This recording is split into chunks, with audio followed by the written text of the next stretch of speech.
নমস্কার বন্ধুরা, প্রত্যেক দিনের মতো আজকেরও হাজির হয়ে গেছি নতুন একটা রেসিপি নিয়ে। আজকের আমি বানিয়ে দেখাবো খুবই সহজ সাধারণ করলা দিয়ে আলুর একটা নিরামিষ রান্না। এই রকমভাবে যদি করলা আর আলু দিয়ে রান্না করেন, দেখবেন এক থালা ভাত আপনি কিন্তু নিমিষেই খেয়ে ফেলতে পারবেন। আর করলা যদি এইভাবে রান্না করেন, একটুও কিন্তু তেতো লাগবে না, সেই গ্যারেন্টিটা আমি আপনাকে দিচ্ছি। বন্ধুরা দেখুন, আমি এখানে দুটো করলা নিয়েছি আর একটা একটু বড় সাইজের আলু নিয়েছি। তো করলা আর আলুর পরিমাণটা কিন্তু এখানে একদম 50-50 থাকবে, কোনোটা বেশি বা কম হলে চলবে না। এবারে করলা প্রথমের আর শেষের অংশটাকে কেটে বাদ দিলাম, দিয়ে মাঝখান থেকে করলাগুলোকে দু টুকরো করে নিচ্ছি। আজকে রান্নাটার জন্য বন্ধুরা করলা দেখুন আমি এইভাবে কিভাবে কেটে নিচ্ছি সেটা একটু ভালো করে লক্ষ্য করুন। এবারে করলার এই মাঝখানের অংশগুলোকে আমি চামচের সাহায্যে ফেলে দেব। আপনাদের কাছে যদি কচি করলা থাকে তাহলে সেক্ষেত্রে মাঝখানের দানাগুলো কিন্তু একদম কচি থাকে, সেখানে ফেলার কোনো দরকার পড়বে না। আমার এখানে করলাগুলো কিন্তু বেশ ভালোই বুড়ো ছিল, তাই গোটা শক্ত দানাগুলোকে আমি ফেলে দিলাম। তো এবারে আমি বন্ধুরা দেখুন করলাগুলোকে ঠিক কীরকমভাবে আমি কেটে নিচ্ছি একটু ভালো করে লক্ষ্য করুন, তাহলে কিন্তু বুঝতে পারবেন। এই রান্নার জন্য করলাগুলো একদম ঝিরিঝিরি করে কাটলে চলবে না, আর খুব একটা মোটা থাকলেও কিন্তু চলবে না। এই রকম দেখুন, এই রকম করে কেটে নিতে হবে। প্রত্যেকটা করলা আমি একই রকম পদ্ধতিতে, না পাতলা আর না মোটা, এই রকম করে আমি কেটে নিয়েছি। তো করলাগুলো আমার কাটা হয়ে গেছে, আর এটা কাটার আগে আমি কিন্তু জলে ধুয়ে নিয়েছিলাম ভালো করে, তাই কাটার পরে আমি আর এটাকে জল দিয়ে ধোবো না। তো প্রত্যেকটা দেখুন করলা আমার কাটা হয়ে গেছে। একটা পাত্রের মধ্যে আমি সমস্ত করলাগুলোকে তুলে নিচ্ছি। এবারে আলুটাকে আমি কেটে নেব। আলু বন্ধুরা এই রান্নাটার জন্য আলুটা কিন্তু করলার মধ্যে সাইজ করে পাতলা পাতলা করে কেটে নিতে হবে। তো বন্ধুরা আমি এখানে কাটার জন্য ছুরি ব্যবহার করছি, আপনারা যে কোন নিজেদের পছন্দ মতো বটি দিয়েও কিন্তু কেটে নিতে পারেন। এবারে দেখুন বন্ধুরা এইখানে এই যে পাতলা পাতলা করে নিচ্ছি, ঠিক কীরকম পদ্ধতি আমি কাটছি একটু দেখুন সাইজটা। এইটা 3 টুকরো করলাম, তার মানে বুঝতে পারছেন এখানে কিন্তু আলুটা কিন্তু খুব একটা বড় রাখছি না।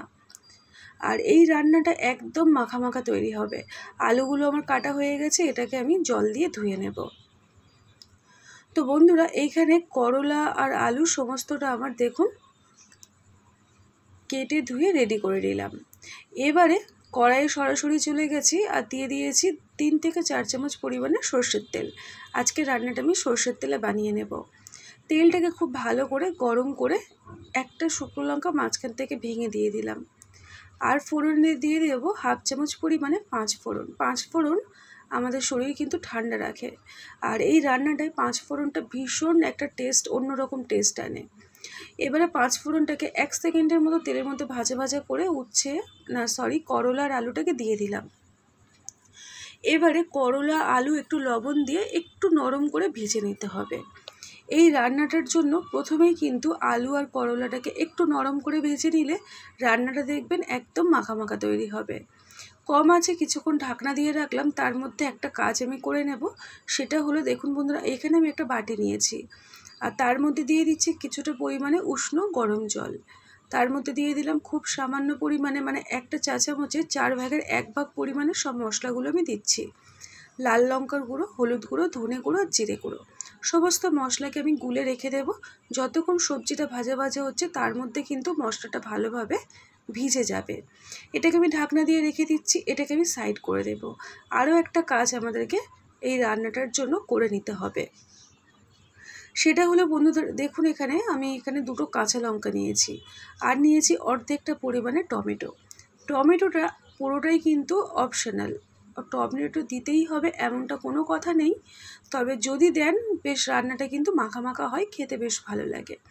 এখানে বন্ধুরা দেখুন টমেটোগুলো একদম ছোট্ট ছোট্ট করে কুচিয়ে নেব, কেননা এই ছোট্ট ছোট্ট করে কেটে নিলে কী হবে দেখবেন টমেটোগুলো খুব সুন্দরভাবে কিন্তু গলে যাবে, আর রান্নাটা বেশ মাখা মাখা হবে। এবারে আমি দেখুন 2টো কাঁচা লঙ্কা নিয়েছি, ঝালটা নিজেদের মতো কম অথবা বেশি করে নেবেন। এই রান্নাটায় খুব একটা ঝাল হলে কিন্তু ভালো লাগে না। যতক্ষণ আমি কাজটা করছিলাম ততক্ষণ কিন্তু মোটামুটি 2 থেকে 3 মিনিট এটা কিন্তু ঢাকনা দিয়ে রেখেছিলাম। এবারে ঢাকনাটাকে খুলে ভালো করে সমস্তটা নাড়িয়ে ছাড়িয়ে দিলাম, তারপরে আমি টমেটো আর কাঁচা লঙ্কা একসঙ্গে দিয়ে দেবো। টমেটো কাঁচা লঙ্কা করলা আলুর সাথে আরেকটু ভালো করে ভাজা ভাজা করে নেব, যাতে করে টমেটোটা নরম হয়ে যায় আর করলা আলু আরেকটু নরম হয়ে যায়। এবার এটাকে আমি ঢাকনা দিয়ে একদম কম আঁচে 3 থেকে 4 মিনিট রেখে দেব। তারপরে বন্ধুরা আমি ঢাকনাটা খুলে দেখাচ্ছি, দেখুন করলাগুলো কিন্তু অনেকটাই নরম হয়ে গেছে আর টমেটো গলে করলা আলুর কালারটা পুরো চেঞ্জ করে দিয়েছে। তো টমেটো দিলে কালারটা তো চেঞ্জ হয়, তার সাথে টেস্টও একটু ভালো আসে। তারপরে ওই যে মশলা গুলে রেখেছিলাম জলটা দিয়ে দিলাম, অল্প একটু চিনি দিলাম, দিয়ে এটাকে একটু সময় নিয়ে কষিয়ে নেব। এই কষানোর সময় গ্যাসের আঁচটাকে মিডিয়াম টু লোতে রাখতে হবে, রেখে ভালো করে কষিয়ে নিতে হবে। ঢাকনা দিয়ে দিয়ে কষিয়ে নিচ্ছি, তাতে করে গ্যাসটাও কম লাগবে আর কষানোটাও খুব ভালো হবে। তো বন্ধুরা দেখুন আমি ঢাকনা দিয়ে রেখেছিলাম মোটামুটি 2 থেকে 3 মিনিট। তারপরে আমি ঢাকনাটাকে খুলে দেখাচ্ছি, মশলাগুলো কিন্তু অনেকটাই কষে শুকনো শুকনো হয়ে গেছে। আলুটাও খুব ভালোভাবে নরম হয়েছে, করলাও মানে ভালোভাবে সিদ্ধ হচ্ছে। এবারে আমি এই পর্যায়ে দিয়ে দেবো কিছুটা পরিমাণে উষ্ণ গরম জল। এই রান্নাতে বন্ধুরা খুব একটা বেশি জল বা ঝোল থাকলে কিন্তু ভালো লাগবে না, একদম মানে মাখা মাখা হবে। তো বন্ধুরা জলের অনুপাতটা আপনারা দেখে বুঝতে পারছেন কতটুকু পরিমাণে আমি জল দিয়েছি। এবারে ঢাকনা দিয়ে রাখবো। এখানে বন্ধুরা আমি 2 থেকে 3 মিনিট কম আঁচে ঢাকনা দিয়ে রেখেছিলাম। তার মধ্যে সমস্ত কিছু কিন্তু খুব ভালোভাবে সুসেদ্ধ হয়ে গেছে। আলুটা দেখুন খুব ভালো গলে গেছে, করলা একদম নরম হয়ে গেছে। এবারে আমি খুন্তির সাহায্যে একটু ঘেটে ঘেটে দেব। এই রান্নাটা বন্ধুরা একটু মাখা মাখা হবে, ভাত দিয়ে মেখে খেতে হবে, এই রকম একটা মানে তৈরি করতে হবে। তো দেখুন বন্ধুরা আজকের আমার করলা আর আলুর এই দুর্দান্ত সাথে রেসিপিটি একদম তৈরি হয়ে গেল। ঘরোয়া কথায় আপনারা কিন্তু এটাকে করলা আলু বা উচ্ছে আলুর চচ্চড়িও বলতে পারেন। ছোট্ট থেকে এই রান্নাটা আমি ভীষণ পছন্দ করি, আমার মায়ের হাতের রান্না। আমার আগাগোড়াই এই করলা বা উচ্ছে দিয়ে এই আলুর চচ্চড়িটা এত পছন্দ ছিল, মানে আমি আপনাদেরকে বলে বোঝাতে পারবো না। আর এই রান্নাটা কিন্তু ভীষণ টেস্ট হয়, তবে হ্যাঁ মায়ের হাতের টেস্ট সেটা সম্পূর্ণই আলাদা। এবারে বড় হয়েছি, নিজেরটা নিজে রান্না করতে শিখছি, তাই নিজে একটু এই রকমভাবে বানিয়ে নিলাম। আপনাদের আজকে করলা আলুর চচ্চড়ি বা করলা আলুর এই রেসিপিটি কেমন লাগলো? যদি ভালো লেগে থাকে এই রকমভাবে একবার বানিয়ে দেখবেন, কথা দিয়ে বলতে পারি দারুণ টেস্ট আসে। তো বন্ধুরা আজকের আমার করলা আলুর এই রেসিপিটি কিন্তু একদম তৈরি হয়ে গেল। সবাই ভালো থাকবেন, সুস্থ থাকবেন, টাটা।